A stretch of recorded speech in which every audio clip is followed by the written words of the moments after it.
A po všetkých týchto 11 mesiacoch sem prídete s mimoriadnou schôdzou na odvolávanie Michala Šimečku, pretože to je najdôležitejší problém v tejto krajine. Zatiaľ, čo vy tu riešite takéto vymyslené kauzy, ktoré neviete ani vy dokladovať, vaši voliči budú mať stále vyššie dane a drahší život. Vaši voliči budú stále platiť na tých úradoch viac a viac peňazí a budú dostávať menej a menej peňazí na deti. Vaši voliči stále nebudú mať tie zubné benefity. Vaši voliči budú posielať deti zo škôl, pretože si neviete poradiť s výhražnými e-mailmi. Vaši voliči v Trenčine budú ohrození, pretože nedokážete vyriešiť zdravotnú starostlivosť v kardiocentre. Vaši voliči sa budú báť o bezpečnosť, že či ich niekto neokradne niekde.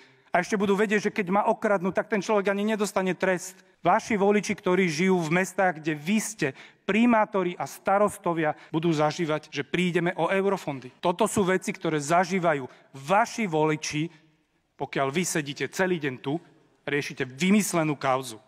Pokojne mrhajte takto svoj čas. Mrhajte. Po tomto odvolávaní my budeme mať v SAS ešte viacej sily a odhodlania, aby sme najneskôr o 3 roky poslali Ficovú vládu a vás všetkých, klamárov a populistov, do absolútneho zabudnutia. Ďakujem veľmi pekne.